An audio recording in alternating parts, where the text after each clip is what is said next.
She wasn't supposed to answer that phone. Her hands were still wet from cleaning someone else's polished desk when it started ringing. Again and again. Sharp, impatient, unforgiving. Naomi Carter froze, heart pounding, knowing one wrong move could cost her the only job she had. In that house, she was invisible by design. A black woman in gloves, quiet, replaceable, unseen. Then she picked up the receiver. A man's voice spoke in Arabic, and something inside her cracked open. Years of swallowed pride, buried talent, and silent humiliation surged to the surface. Her voice answered back, fluent, steady, powerful, and behind the door, someone was listening. In that single moment, the lie she had been living collided with the truth she had been forced to hide. Fear twisted into defiance, shame into clarity. She didn't know it yet, but this call would expose a lifetime of prejudice and trigger a decision that would shatter careers, reveal ugly truths, and change her life forever. Stay with this story, because what happens next will shock everyone in that room. Naomi Carter had learned how to move through expensive spaces without leaving a trace. She wiped polished wood and marble countertops with slow, careful strokes, keeping her eyes down, her footsteps quiet, her presence small. In houses like this one, historic, immaculate, perched in the heart of Charleston's old district, being noticed was rarely a good thing for someone like her. Someone black, someone wearing gloves instead of a blazer. Jonathan Reed's house smelled like old books and fresh coffee. Power lived here. It clung to the walls, the framed photographs of handshakes with politicians, the subtle confidence of a man who had never had to wonder whether he belonged in a room. Naomi had been cleaning this house for 8 months. 8 months of good morning without eye contact. 8 months of being thanked the way people thank machines. 8 months of silence. That Tuesday was supposed to be like all the others. Jonathan usually traveled on Tuesdays. Naomi planned her work around his absence, the freedom to hum softly in her earbuds, to breathe a little easier without the weight of being watched. Then the phone rang. Once, twice, again. Naomi froze. It was the landline in Jonathan's private office. She wasn't supposed to answer it. She knew that. But the ringing kept slicing through the quiet, growing sharper, more urgent, as if the call itself refused to be ignored. She glanced at the door. No footsteps, no voices, just the phone. After the 10th ring, her stomach tightened. What if it was an emergency? What if it was business? What if ignoring it caused damage she'd be blamed for anyway? She slipped off her gloves, wiped her hands against her jeans, and picked up the receiver. "Reed Residence," she said carefully, shaping her voice into something professional, something safe. A pause, then a man's voice answered. In Arabic. Naomi's heart jumped. Not surprise, recognition. "May I speak with Mr. Jonathan Reed?" the man said, his tone formal, impatient. "This is Omar Al-Hassan. It's urgent." Naomi didn't hesitate. "Mr. Reed isn't available at the moment," she replied in fluent Arabic, smooth and precise. "How may I assist you?" Silence exploded on the other end of the line. "You speak Arabic," Omar said slowly. "Very well." "Yes," Naomi answered. "Please continue." What she didn't know, what she couldn't see, was Jonathan Reed standing in the hallway, suitcase still in his hand, having returned home early after canceling a meeting at the last minute.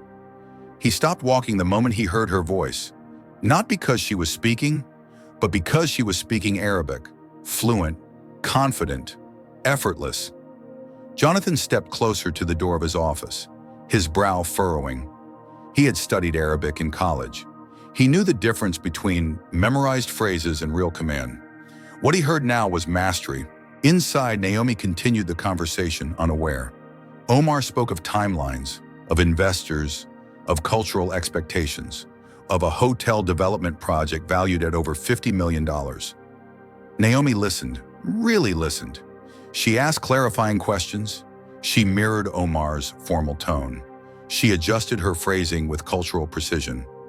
Jonathan felt something uncomfortable crawl up his spine. The woman who scrubbed his floors was discussing international investment strategy like she belonged at the table. When Naomi finally ended the call, promising a prompt response, she turned around and nearly dropped the phone. Jonathan stood behind her, her breath caught. I, I didn't know you were home, sir, she said quickly, heat rushing to her face. I'm sorry if I... Jonathan didn't interrupt her. He just looked at her. Not the way employers usually look at employees, not past her, at her. Do you speak Arabic? He asked. Naomi swallowed. Just the basics.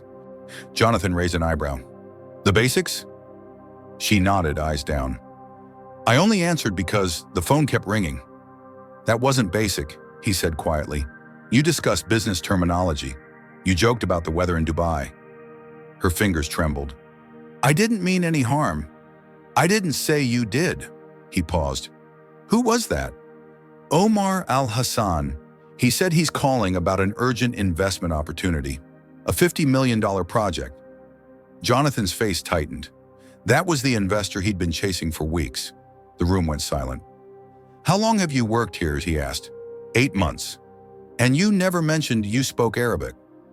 Naomi let out a small, bitter breath. It never seemed relevant. Jonathan leaned against the desk, unsettled. 8 months.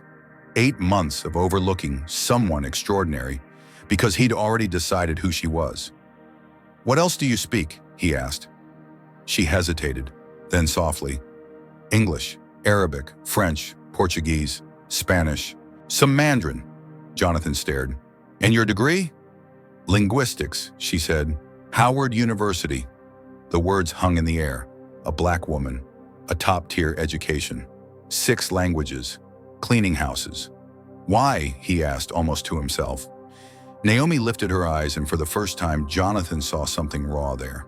Not anger, exhaustion. I've been on dozens of interviews, she said. They love my resume. Then they meet me, and suddenly I'm not the right fit.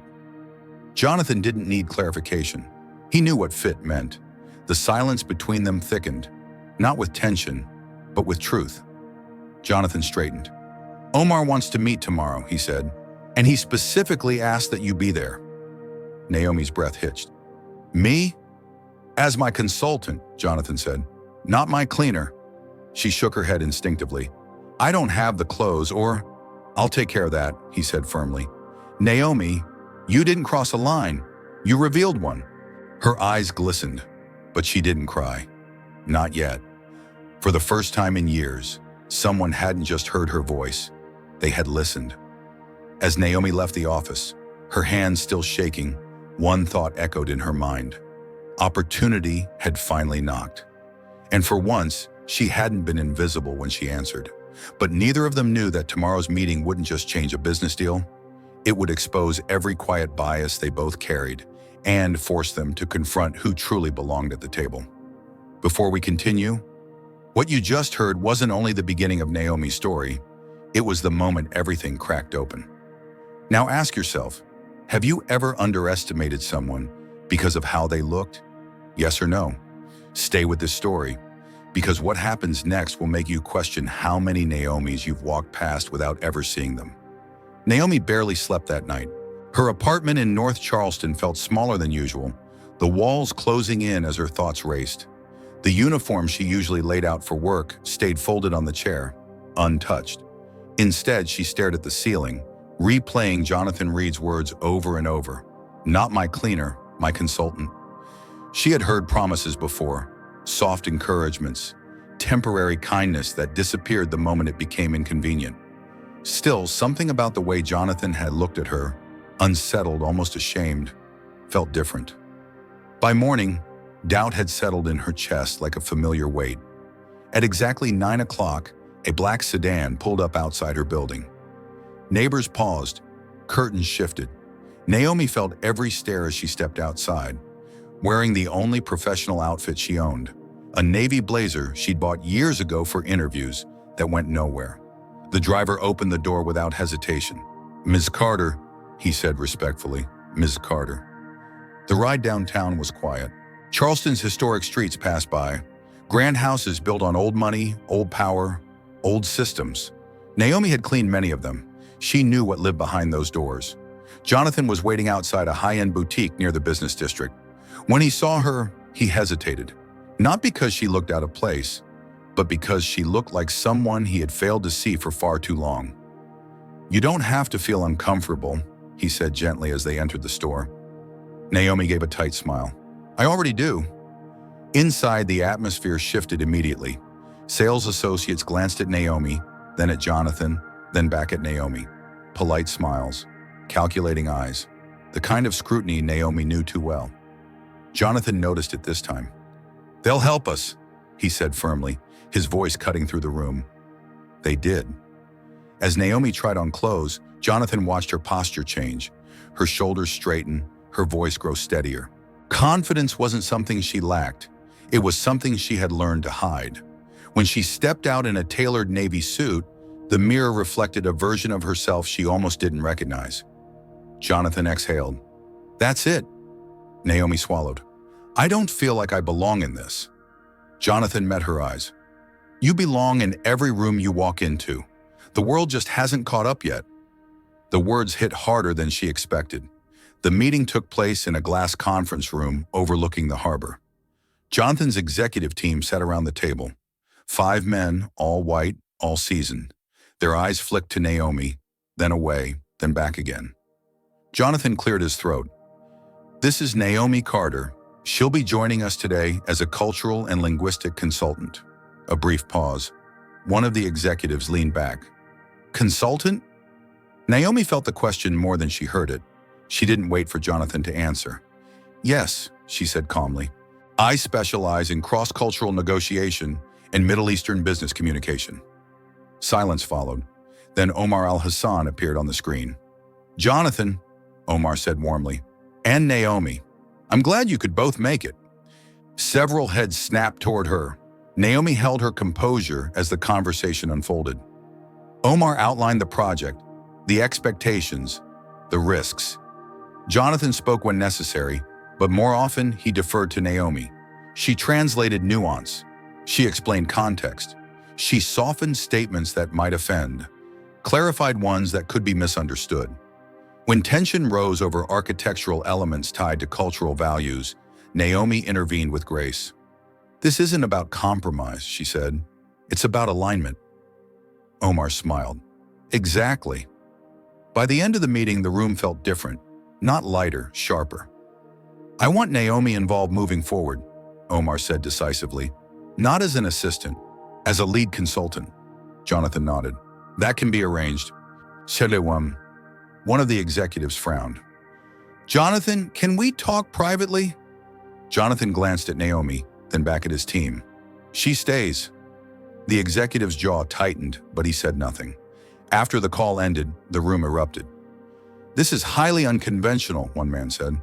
"She doesn't have corporate experience," another added. "And optics matter," someone else muttered. Jonathan listened.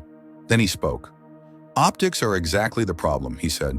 "You're uncomfortable because she doesn't fit the picture you expect. That's not her limitation, that's ours." Naomi stood quietly, heart pounding. Jonathan turned to her. "Omar wants you in Dubai next month." The words hit her like a wave. "Dubai?" she whispered.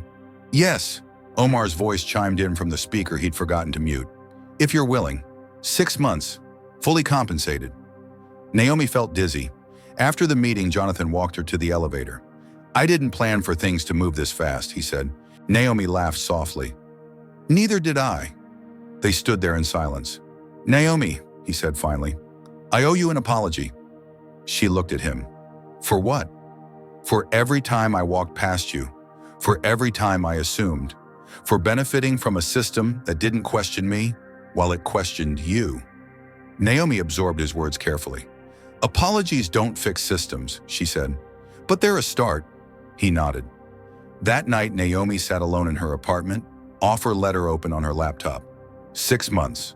More money than she had ever imagined. A seat at tables she'd been locked out of her entire life. Her phone buzzed. A message from a former interviewer flashed on the screen. "Saw your name on a consulting brief today. Funny how things change." Naomi stared at it, anger flaring hot and sharp. "Funny." She typed back nothing. Instead, she called her mother. "They finally see me," she said, voice breaking. Her mother's reply was immediate. "They always did. They just didn't want to." The next morning, Naomi returned to Jonathan's office. Not as a cleaner, but as a consultant. Some people smiled too much. Some avoided her eyes. Some looked threatened. She noticed everything. And when she sat at the conference table, she didn't shrink, because this time, she wasn't asking for permission to exist in the room. She was daring them to challenge why she had never been allowed there before. But as the doors to opportunity opened, Naomi knew something else was coming. Pushback, resentment, a test, because systems don't collapse quietly. And the higher she rose, the more visible and vulnerable she became. Dubai didn't feel real the first time Naomi stepped out of the airport. The heat pressed against her skin, sharp and immediate. But what struck her most wasn't the temperature. It was the way people looked at her. Not with curiosity, not with doubt, with expectation. She was here because she belonged here. The first weeks were brutal. Boardrooms filled with men who spoke fast, assumed faster, and occasionally tested her in subtle ways. Questions asked twice, then repeated as if she hadn't answered clearly the first time.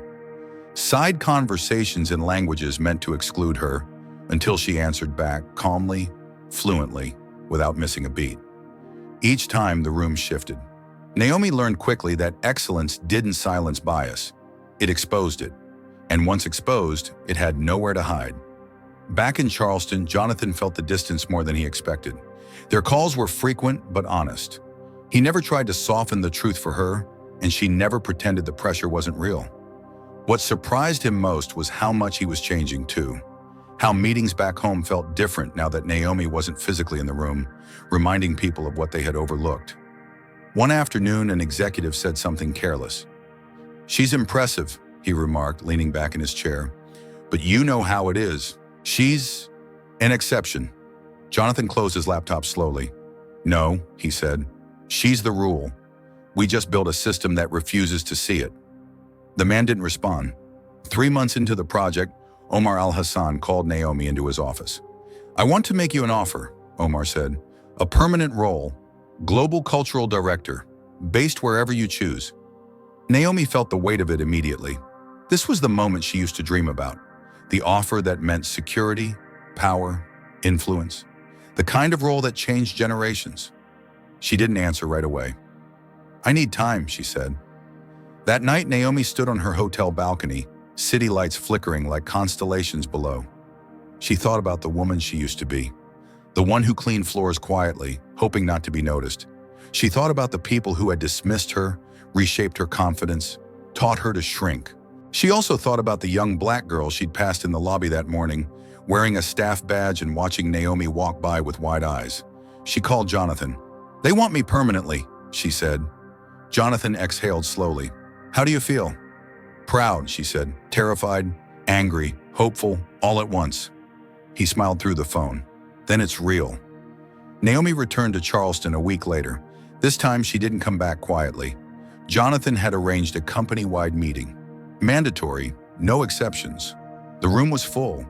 Faces Naomi recognized. Faces that once looked past her. Jonathan stood at the front. "Before we begin," he said, "I want to acknowledge something." He gestured to Naomi. "For 8 months, this woman worked in my home.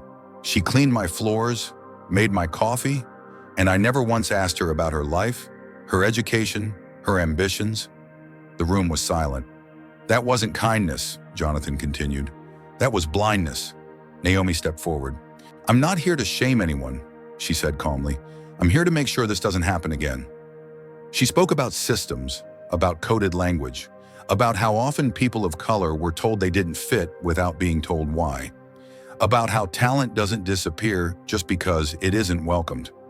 By the time she finished, some people looked uncomfortable. Others looked awakened. Naomi accepted Omar's offer, with conditions. She would base herself partly in Charleston. She would mentor internally. She would build pathways, not exceptions. 6 months later, Jonathan's company launched a paid fellowship program focused on underrepresented talent in global business and language strategy. Naomi led it. The first cohort filled within days. The stories flooded in. Brilliant resumes that had been ignored, sidelined, dismissed. Naomi read every single one. One evening, as she walked through Jonathan's office, now redesigned with open spaces and long tables instead of closed doors. She paused by the old landline phone, the one that had changed everything. Jonathan watched her quietly. "You know," he said, "that call saved more than a deal." Naomi smiled softly. "It exposed the truth." He stepped closer. "And you?" She met his gaze.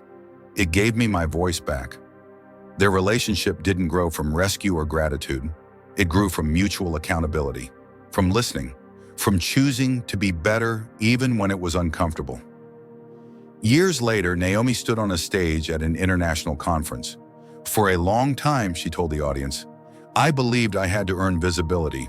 What I learned is that visibility isn't a reward, it's a right." The applause lasted a long time. In the front row, Jonathan watched with quiet pride, not because he had discovered her, but because he had learned to see. Naomi went home that night and sat at her desk, writing an email to a young applicant who reminded her of herself. "We see you," she wrote, "and this time, we mean it, because the most powerful endings aren't about success, they're about recognition, restoration, and the choice to change what once refused to change." Naomi Carter was never invisible. The world just finally caught up. Now we want to hear from you. How did this story make you feel? Moved, angry, hopeful, or all of them at once? Do you think stories like Naomi's reflect what still happens in the real world today? If you like this story, comment 111 below to let us know you stayed until the end. And one more thing, where are you watching from? Tell us your country in the comments. If this story touched you, please share this video so more people can see what happens when we finally choose to see each other.